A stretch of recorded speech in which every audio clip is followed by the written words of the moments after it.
ជំរាបសួរសួស្តីបងប្អូនទាំងអស់គ្នាតើបងប្អូនទាំងអស់គ្នានេះមកមើលនេះខ្ញុំធ្វើពីវិធីឆុងផាសិនទឹកដោះគោស្រស់កាហ្វេទឹកដោះគោក្តៅនិងកាហ្វេទឹកដោះគោទឹកកកចាឥឡូវបងប្អូនយើងមកមើលពីវិធីធ្វើកាហ្វេទឹកដោះគោក្តៅមុនសិនណាសម្រាប់កាហ្វេទឹកដោះគោក្តៅគឺនេះខ្ញុំប្រើ50 ml សម្រាប់ជាតិផ្អែម 100% តែនៅទីនេះគឺខ្ញុំគាត់កំងផ្អែមតែ 50% ចឹងខ្ញុំប្រើ 25 ml បង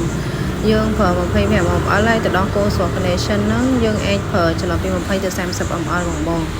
ដាក់គោចូលវាឲ្យលាយសិនមកបន្ទាប់មកអាហ្នឹងយើងត្រូវការកាហ្វេចំនួន2 shot ដែរបងសម្រាប់កាហ្វេគឺយើងយកទឹក 120 ml ខ្ញុំដាក់អក្សរនៅលើវីដេអូបងប្អូននេះសួរបងប្អូនចាប់បានទេបងប្អូនអាចមើលអក្សរនឹងបានចាឥឡូវកាហ្វេទៅដល់គោក្តៅរីករាល់មួយបងយើងធ្វើការកូរវាបន្តិចមកវាចូលគ្នារវាងកាហ្វេនិងទឹកដោះគោស្រស់និងទឹកដោះគោខាប់អញ្ចឹងណាបងឥឡូវយើងយកកំហុកខប់វាហើយយើងមកចាប់ផ្ដើមធ្វើជាមួយនឹងផាសិនទឹកដោះគោស្រស់សម្រាប់ផាសិនទឹកដោះគោស្រស់នេះដែលខ្ញុំធ្វើនេះបងគឺខ្ញុំប្រើជាមួយនឹងផាសិនស្រស់ហ្មងខ្ញុំអត់លាយជាមួយនឹងទឹកផាសិនស្រូផាសិននេះបងប្អូនព្រោះធ្លាប់ដាក់ស្រូផាសិនដែរប៉ុន្តែរសជាតិវាអត់ឆ្ងាញ់ណាគឺវាផ្អែមខ្លាំងហ្មងសម្រាប់នេះខ្ញុំអត់ចូលចិត្តហើយក៏គាត់ថាវាមិនសូវជាល្អឬក៏ឆ្ងាញ់ដូចជានឹងផាសិនស្រស់យើងទេអញ្ចឹងនេះខ្ញុំក៏ជ្រើសរើសយកជាមួយនឹងផាសិនស្រស់តែម្ដងសម្រាប់ផ្លែផាសិនហ្នឹងបងប្អូនអាចយក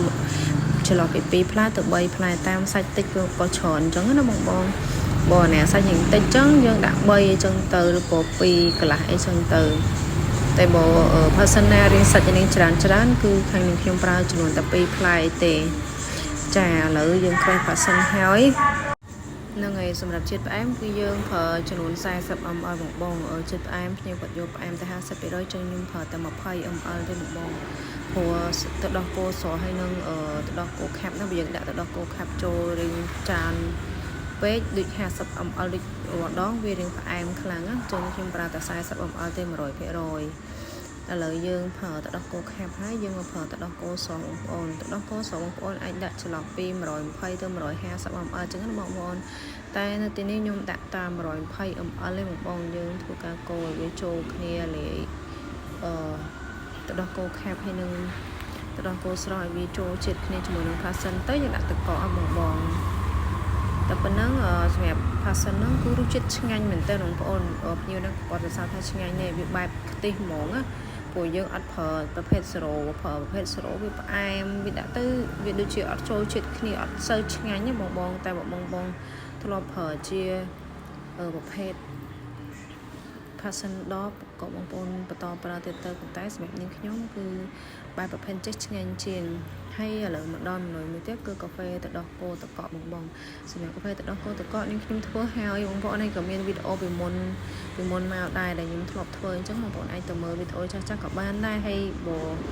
ងប្អូនអត់ចង់ទៅមើលទេបងប្អូនមើលតែអក្សរដែលខ្ញុំដាក់នៅលើហ្នឹងក៏បានដែរយើងមានកាហ្វេមានទឹកដោះគោខាប់ទឹកដោះគោស្រស់ដូចទឹកគ្នាហ្នឹងបងហើយតែប៉ុណ្្នឹងរួចរាល់ហើយបងយើងមកខ្ចប់ឲ្យភ្ញៀវទៅយើងអាចរុំជាกระดาษក៏បានឬក៏សិនជាបងប្អូនភ្ញៀវបងប្អូនគាត់សុំតុបតែសុំអីចឹងបងប្អូនអាចអេដបន្ថែមក៏អេដឲ្យគាត់បានចឹងដោយសារនៅទីនេះភ្ញៀវគាត់សុំជាមួយនឹងទឹកតែគាត់ថាទឹកតែខាងខ្ញុំឆ្ងាញ់នៅពេលអញ្ចឹងទៅគាត់សុំថែមតែមួយថងយើងបាច់រុំกระดาษនំតខាទេអញ្ចឹងដាក់ចូលជាមួយគ្នាតែមួយថងទៅប៉ុណ្ណឹងទៅហើយទៅបងប្អូនចាបងប្អូនទាំងអស់គ្នាហ្នឹងហើយអស់ហើយប៉ុណ្ណឹងនឹងមានតែប៉ុណ្ណឹងទៅបងប្អូនអរគុណបងប្អូនទាំងអស់គ្នាសម្រាប់ការទស្សនាវីដេអូតាំងពីដើមរហូតមកដល់ចប់សូមជូនពរបងប្អូនទទួលទានមានបានហើយនឹងកុំភ្លេចជួយចុច like subscribe និង share វីដេអូរបស់